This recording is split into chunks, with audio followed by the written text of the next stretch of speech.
नमस्कार, वंदे मातरम। मैं हूं श्यामगिरी। आप देख रहे हैं हमारा चैनल मुद्दा भारत का। आज का हमारा मुद्दा है ठाणे के एक एनसीपी के वरिष्ठ नेता हैं और अजीत दादा के करीबी नजीब मुल्ला, जिनका आज जन्मदिन भी है। उनको जन्मदिन की शुभेच्छा भी देते हैं। आपको बधाई हो जन्मदिन की। तो उन्होंने स्टेडियम में क्रिकेट का चषक रखा है खुद के नाम का। क्या चल रहा है आईपीएल की तरफ? 15 दिन का उन्होंने आईपीएल का जैसा जो है एक डोमेस्टिक क्रिकेट का टूर्नामेंट रखा है और जो जोर शोर से चल रहा है। हालांकि उनको तो थाना में ऐसा क्रिकेट मैच कभी हुआ ना? कभी नहीं हुआ। तो हम इसी भी चर्चा करेंगे कि आखिर में उनका जो फाइट है किसके साथ में है। फाइट तो हालांकि जितेंद्र के साथ है। कलवा मुमरा का जो जगह है उस पर जो है अपनी भूमिका शुरू कर दी है, वहाँ पर आना जाना शुरू कर दिया, वहाँ पर लोगों के संपर्क शुरू कर दिया। तो हालांकि संपर्क उनका पहले से है। जितेंद्र आवाड जी को जो है विधायक जब बने थे उनकी बड़ी योगदान थी, क्योंकि नजीब मुल्ला की पकड़ जो है कलवा मुमरा में जो है, खासकर मुमरा में अगर हम बात करें जो मुस्लिम इलाका है वहाँ पर काफ़ी मजबूत है। और वही प्रयास में है कि अगर मुमरा में मेरी स्थिति मजबूत होती है, अगर लोग हमको सपोर्ट करते हैं तो जो है जितेंद्र आवाड को कड़ी टक्कर मिल सकती है और हार भी सकते हैं। तो थोड़ा सा इसी चर्चा कर लेते हैं। हमारे सहयोगी अनिल सतीश जी, उनका क्या कहना है हम उनसे जानते हैं। सर, बड़ा सवाल है इसमें। प्रतिद्वंदी के रूप में एक तरह से दिखाया तो पहले दोनों एक सिक्के के दो पहलू थे, यानी जहां जितेंद्र आवाड थी वहां पर अरे ऐसा है कि जितेंद्र आवाड अगर देह है, हाँ, तो उसकी आत्मा नजीब मुल्ला थी जी। ऐसा जमाना था जी। और उसका हाथ आनंद प्रांस पे था, ऐसी हालत है। अभी हाथ जो है वो भी चला गया, आत्मा भी चली गई। दोनों अलग हो गए। वो अजीत दादा के साथ गए जी। और उनको अजीत दादा के साथ जाने के सिवाय कोई पर्याय नहीं था, क्योंकि शरद पवार जी के साथ जितेंद्र रह गया जी। और उनकी जितेंद्र की बनती नहीं थी और इनकी भी नहीं बनती थी जी। सर, ऐसा है कि एक ऐसा प्रॉब्लम हुआ था बीच में, वो मैं बताना चाहूँगा कि नजीब की और जितेंद्र की पहली जो संघर्ष हुआ जी, उस संघर्ष का मैं साक्षीदार हूँ। क्या हुआ कि महापालिका में जो पैसा मिलता है तो वो पैसा बांटने का जो काम है, तो वो उसमें जितेंद्र ने, एकनाथ शिंदे और जितेंद्र एक ही थे जी जी। अभी जरा थोड़े अलग हो गए, मगर पहले दोनों एक ही थे। एक जान है, हम पार्टनरशिप में धंधे। हाँ, तो महापालिका में जो भी आता था वो दोनों तय करते थे कैसा, मतलब 2/3 शिवसेना वाले लेते थे, 1/3 ये राष्ट्रवादी वाले ये करते थे। आपस में बहुत अच्छा ये था। 60-40 की बात करें? हाँ, 60-40 या 35-65 नहीं, हाँ ठीक है, वो ज़्यादा अच्छा रहेगा 1/3 बोले तो। तो सर कैसा है ना कि जितेंद्र ने महापालिका में अधिकारियों को और टेंडर वालों को और सब दलालों को बोल दिया कि भाई जो भी पैसा आएगा महापालिका में वो मेरे पास आएगा, फिर मैं नगर सेवकों को दे दूंगा। और पहले कैसा होता था कि नगर सेवकों को डायरेक्ट पैसा दलाल से मिलता, ठेकेदार से मिलता था, या अधिकारियों से भी जो होता था कलेक्शन वगैरह अनधिकृत से लेके सब कुछ वो मिलता था। तो जैसे ही जितेंद्र ने बता दिया कि भाई ये पैसा मेरे पास आएगा, फिर मैं इनको दे दूंगा जी, मेरे हिसाब से मतलब कंट्रोलिंग मेरा रहेगा। हाँ, पैसे कंट्रोलिंग। तो उसके खिलाफ बगावत पहले बाबाजी पाटिल ने की, नगर सेवक। जो हमारा ऑफिस है उधर, एक 5000 फुट का ऑफिस है हमारा, वहाँ पे उनका भी घर है। तो वो मेरे वहाँ दोस्त बने थे, तो उन्होंने पहले मेरे को ये बगावत का थोड़ा सा ये दिया कि भाई जितेंद्र ने ऐसा किया है कि वो पैसा लेगा और हमको देगा। वो बोला ऐसा क्यों, हमारे एरिया में अगर काम हो रहा है, वो टेंडर जिसका निकलेगा वो हमको ही पैसा देना चाहिए, उसमें कमीशन वो ये देगा और ये काट के अपना ले लेगा और अपने मन से काटेगा, क्या ये हमको नहीं मान्य। तो तब तक ऐसा हो गया कि नजीब की भी शिकायत आ गई बाबाजी के थ्रू मेरे पास कि भाई ये हमको पसंद नहीं है, हम बगावत करेंगे।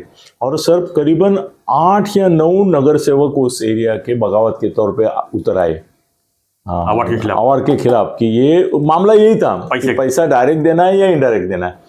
तो मेरे घर में मैंने नजीब को बुलाया और नजीब लीडिंग कर रहा था, बाबाजी भी कर रहे थे, मगर बाबाजी मेरे ज़्यादा करीब दोस्त थे, इसके लिए मैंने उसको बुलाया। मैं बोला क्या हुआ यार, जितेंद्र के खास आदमी हो। वो बोला ये नहीं चलेगा सिस्टम सर, हमको जो है वो डायरेक्ट मिलना चाहिए, ये इसके थ्रू नहीं लेंगे हम लोग। तो मैंने जितेंद्र को बोला कि ये सही है, और यहाँ पे शिवसेना में अलग है, मगर तुम शिवसेना नहीं हो, ये लोग तुम्हारे इतने ही ताकत के समझते हैं खुद को, वो तुमको बॉस आका मालिक नहीं समझते हैं। बॉस नहीं समझते, तो उनको लेने दो ना जो लेना है, पार्टी के लिए तुमको जो लेना है, हम उसको एक अच्छा स्वरूप देते हैं सर। ये अपने लिए नहीं ले रहे थे कोई, पार्टी के लिए नहीं तो मेरे ऊपर ये बोलेंगे क्या साहब आपने तो हमारी पोल खोल दी, पार्टी के लिए लेते थे। तो फिर मैंने इनका पैचअप भी करवाया जी। और उसके बाद बाबा जी ने मुझे बोला कि ठीक है, जितेंद्र ने बोल दिया कि भाई तुमको डायरेक्ट ठेकेदार से और टेंडर वाले से मिलेगा, मैं मेरा जो होगा मैं और शिंदे साहब देख लेंगे। ऐसा करके वो मामला निपट गया। तो मेरा उस समय नजीब से करीबी संबंध हुआ। नहीं तो पहले मुझे मालूम था, वो देखता था एक स्मार्ट लड़का है, बोलने में ये है। और उसका मेरे को जो यादगार है ना सर, वो अलग टाइप का है। हर साल ना जब उनका ईद होता है ना, तो उस दिन वो दूसरे दिन वो ये शीर कुरमा और बिरयानी वगैरह बेचते हैं सर। पिछले कई सालों से इसके पास से मेरे के पास जो बिरयानी का एक बड़ा डब्बा आता है सर, मैं कम से कम 4 घर में बेचता हूँ उसको।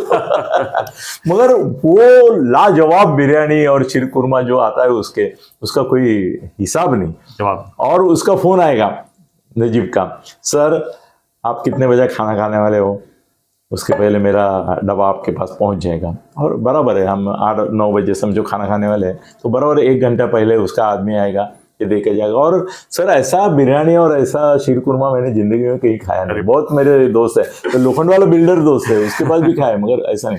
और कैसा है ना सर, वो एक बैंक का अध्यक्ष भी है। हाँ। वो बैंक से सर आप बिलीव करो, उसका स्वभाव कैसा है, वो हमारा जितेंद्र है ना, उसका हाथ इतना ढीला नहीं है। हाँ, आंकड़ू है जरा थोड़ा, मगर इसका हाथ इतना ढीला है सर। हर साल वो अपने कार्यकर्ताओं को दुबई लेके जाता है अपने पैसे से सर। 100-200 लोगों को दुबई लेके जाना मामूली बात है क्या? हर साल 100-200 लड़कों को वो दुबई लेके जाता है। और भी कहीं गया है, जी। पटाया भी गया है वो, एक बार मकाओ भी लेके गया है सर। मकाओ में जाना मतलब सबका खर्चा भी करना है।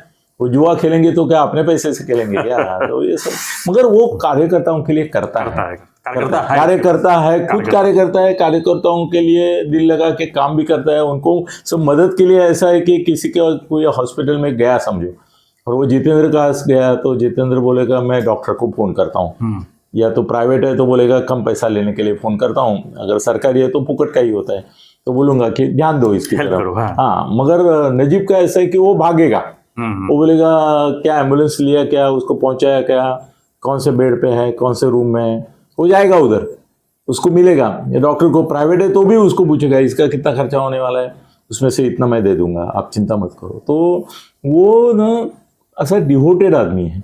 और वो मुस्लिम में ऐसा अक्सर उसका धर्म मुस्लिम है, मगर वो मुस्लिम वाला नहीं है, वो कट्टर मुस्लिम है। पहले तो मैं सर, मैं 99 बता रहा हूँ, सब नजीब मुल्ला बोलते थे, बोला मुल्ला होगा, मौलाना होगा, दाढ़ी वाला होगा। जब पहली बार मिला तो बोला ये तो बच्चा स्मार्ट लगता है, ये बच्चा ये नगर सेवक हो गया कैसे? तो आज भी बच्चा ही लगते है, 50+ उम्र, 50+ की एज होगी। आंखों में आप तो भी देखेंगे ना, तो अलग टाइप की झलक है, एक स्मार्टनेस है, वो स्ट्रीट स्मार्टनेस बोलते हैं ना, वो उसमें बहुत है, बहुत है। अभी वो कम कहाँ पड़ता है सर, कम कहाँ पड़ता है। तो कैसे है ना कि नजीब है, आखिर चेला है, गुरु है। ये गुरु है कौन? जितेंद्र। उसका भी गुरु नहीं, बहुत सारे लोगों का गुरु है वो। और 2 बातें हैं सर, जितेंद्र का जो नेटवर्क है, अभी कैसे है ना, नजीब को कुछ भी करना है तो अजीत दादा के सिवाय उसका माँ बाप कोई नहीं। जितेंद्र, शरद पवार उसके माँ बाप है, मगर महाराष्ट्र में ऐसा कोई बड़ा लीडर नहीं जिसका जितेंद्र से 1-to-1 में कनेक्शन है, कोई नहीं। सबसे उसका पर्सनल है। और सबके मन में यह है कि अगर राष्ट्रवादी का कोई सेक्युलर चेहरा है सच में, हिंदू मुसलमान के परे, तो वो अवार्ड है। और वो सर लोगों को दिखाने के लिए कुछ नहीं करता है, तो वो बाय हार्ट सेक्युलर है। तो सर सवाल ये है अपना, बाय हार्ट सेक्युलर है। ऐसा सेक्युलर आदमी महाराष्ट्र में दूसरा नहीं है सर। शरद पवार भी नहीं है, वो भी कम्युनल है। तो सवाल सर ये है मेरा, क्या उनको ये नजीब मुल्ला टप दे पाएंगे, क्या हरा पाएंगे? ये मेरा सवाल है। सर इसमें कैसा है ना कि वहाँ के जो मुसलमान है ना, वो जब बारी आती है, कंसिडरेशन आता है क्या जितेंद्र का ना, तो उसको हिंदू या मुसलमान नहीं समझते। हिंदू भी उसको अपना समझते हैं और मुसलमान भी अपना समझते हैं। आज की तारीख में महाराष्ट्र में एक ही आदमी है सर जो मुसलमान नहीं होते हुए मुसलमानों के लिए लड़ता है, उनके हक के लिए लड़ता है, उनके रिजर्वेशन के लिए लड़ता है। लोगों ने उनका नाम भी चेंज कर दिया है, जीतुद्दीन कर दिया। तो करेंगे ना सर। जो हिंदुत्ववादी है, कट्टर है, जिनको मुसलमानों के प्रति नफरत है, वो नफरत वाले जो है वो मुसलमानों की साइड जो लेगा उसकी नफरत करेंगे। और ये मुसलमान की साइड लेता है ऐसा मैं कभी मानता नहीं हूँ सर। जितेंद्र जो है ना वो सच्चाई की साइड लेता है। वो अभी कर्मुसे वगैरह वो प्रकरण छोड़ दो, उसके वो सभी नेता करते हैं सर। आनंद दिखे आने थे जाते हैं, आमदार खासदार नहीं देखे, कभी महापौर ने देखे, यार दाना दन चला दिया। तो अभी उसने भी, आनंद दिखे साहब ने भी कितने लोगों को मारा है भाई, ये कर्मू से कोई नहीं है, ऐसा मारा है दिखे साहब ने एक एक को।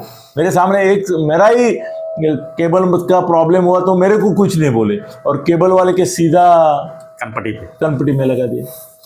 तो वो छोड़ो, कर्मों से छोड़ो सर। आज मुसलमान समाज में एक भावना है कि भाई ये आदमी जो है वो हमारे लिए फरिश्ता है सर। शब्द यूज कर रहा हूँ मैं, फरिश्ता है। वो मुसलमानों के लिए फरिश्ता है, हिंदुओं के लिए भी फरिश्ता है। तो उसके जैसा हिंदुओं के प्रति प्रभु राम के ऊपर जो वक्तव्य किया उसे तो नाराज तो हो ही ना सर।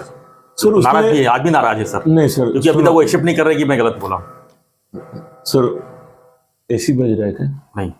अच्छा, तो सर उसमें कैसा है ना कि उसने जो बोला ना वो झूठ नहीं है सर। वो क्षत्रिय थे कि नहीं राम, ठीक कुछ भी। और उसमें वाल्मीकि सर क्या है ना, लोग ये रामचरितमानस पढ़ते हैं, ठीक है, लेकिन माहौल और वाल्मीकि रामायण में लिखा है ना। वो भी है सर, मैं एक्सेप्ट करता हूँ, ठीक है जो उन्होंने बोला सही है, लेकिन आज माहौल नहीं है ना सर वो चीज बोलने के लिए। आज लोग प्रभु राम के बारे में आप लोगों का आस्था है, विश्वास है, और हिंदू राम में वो या पूरा देश सर उसमें उसका सवाल है कि भाई राम ने आघात करना हो गया। राम ने अगर मांसाहार किया, क्षत्रिय है वो ब्राह्मण है क्या? जी, वो ब्राह्मण है, मांसाहार नहीं करेगा। भगवान कहाँ जात पात होती थी, हमने बांटा सर। वो भगवान बाद में बना, वाल्मीकि रामायण में कहीं भी उसको भगवान करके प्रेजेंट नहीं किया है, वो तो तुलसी राम ने किया। तुलसी रामायण में वो भगवान है, यहाँ पे तो एक आदमी है, पुरुषार्थी आदमी है, महामानव है, मगर वो महामानव देव नहीं है। वहां पे कहीं भी उसकी पूजा नहीं है, कहीं भी उसका इस प्रकार से वर्णन नहीं है कि वो भगवान है, अवतार है, ऐसी भी नहीं है। वहां वो मानव है, पर मानव में श्रेष्ठ मानव है। आज तो क्षत्रिय होने के कारण वो मांस खाता है। आज लोग भगवान की दर्जा दिए ही नहीं दिए, बताओ सर। प्रभु रामचंद्र का फोटो देख के नमस्कार करेंगे नहीं, हाथ जोड़ेंगे नहीं, पूजा पाठ करेंगे कि नहीं? छोड़ो ना, रामायण तो हर साल करते हैं लोग सर। देखो रामानंद सागर के रामायण, सच्ची रामायण है, उसमें 90% झूठ था, और तुलसी रामायण में भी 50% झूठ है। असली रामायण वाल्मीकि है कि नहीं, तो उसमें लिखा है, उसने वही बता दिया। और उसका कहने का मतलब सर ये हमारे लोगों को समझ में नहीं आया। उसको कहना था वो ब्राह्मण नहीं करण मत करो उसका।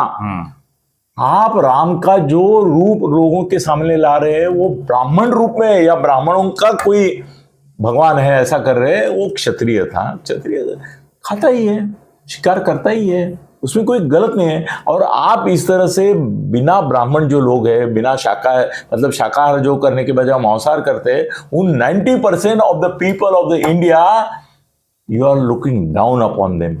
आप बोलते हैं ये मांसाहार करता है तो मतलब ये आप नीचा दिखाना चाहते हैं, और उसके लिए आप राम का मिसयूज कर रहे हैं कि राम शाकाहारी था, मांसाहारी नहीं था, तो वो उच्च था। तो जो मांसाहार करते हैं 90% of the people population of India, वो सब नीचे है, ये ऊपर है। वो ब्राह्मणीकरण करना था, जो भी हो सर, खिलाफ था, जो भी हो सर। लेकिन सर जितेंद्र ने बोला ना, उसके लिए माफी भी मांगी।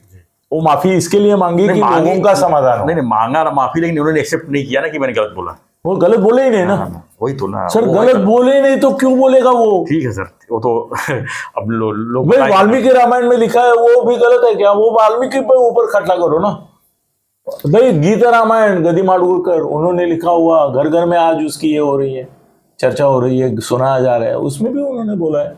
तो गदी माडगुरकर के ऊपर खटला किया सर। ये चलो अभी चुनाव के प्रति आते हैं। चुनाव सर, जितेंद्र अवार्ड पिछली बार कितने वोटर से चुना गया था मुझे याद नहीं है, कुछ 70-75 हजार वोट से डिफरेंस से आए थे। 70 या 75 हजार वोट, 75 हजार वोट से आया था। नजीबुल्ला के खिलाफ अगर वो खड़े रहते हैं तो मैं गारंटी आपको देता हूँ कम से कम 50,000 वोट का डिफरेंस रहेगा नजीब और उनके इसमें। सर मुसलमान भी वोट देंगे, हिंदू भी वोट देंगे उसको, जितेंद्र है, वो किसी पार्टी का नहीं है, किसी पंथ का नहीं है, किसी जात का नहीं है। इस बार आप 50,000 बोल रहे हैं, मैं अगर जीते भी तो 5-10 हजार से मैं बोल, कितना 5-10 हजार सर, जीरो लगा दो उसके ऊपर, 50,000। तो चलो अपना हमेशा शर्त लगा लेते हैं। हमारे मैं नजीब मुल्ला की तरफ जाता हूँ, आप हाँ, आप नजीब के लिए लगाओ, मैं जितेंद्र के लगा। जितेंद्र किसी भी हालत में 50,000 से कम वोट नहीं लेगा सर। इस बार तो लोग बहुत तेजी से वोट करेंगे उसको। ये हिंदू है ना, ठीक है, वही गले लगाएंगे उसको। सर कड़वा में जाके देखो, ये एक शब्द के लिए मांसाहार जो सर कड़वा में रहने वाले 99% लोग मांसाहारी है, उनको तो दुख हुआ होगा है जो भी मांसाहारी है। फिर राम का अपमान का क्या है वहाँ पे? नहीं, भगवान को आप मांसाहारी कर रहे हो, वो गलत है, वहाँ पर सही नहीं है। ठीक है, वो एनीवे बहस करने जाएगा तो 2 घंटे का अपना वीडियो बन जाएगा। चलो छोड़ो, 15 मिनट हो हमारा गया। चर्चा तो ये था कि क्या जितेंद्र को हराने वाला पैदा नहीं हुआ है। चलो छोड़ो। आपका भी कमेंट लिखिए, क्या हो सकता है कलवा मुमरा से, विधानसभा क्षेत्र से। तो आपका कमेंट हम जरूर पढ़ेंगे और चर्चा भी करेंगे। तो बने रहिए हमारे साथ, देखते रहिए हमारा चैनल मुद्दा भारत का। नजीब भाई, आपको जो है जन्मदिन की बधाई हो। और हाँ, जन्मदिन की बधाई नजीब, तेरे लिए तो है ही। हाँ, आज शायद तेरा क्रिकेट का जो है वहाँ पे आ भी जाऊंगा मैं शाम को तेरे को विश करने के लिए। चलो, धन्यवाद। जय हिंद, जय महाराष्ट्र, जय श्री राम।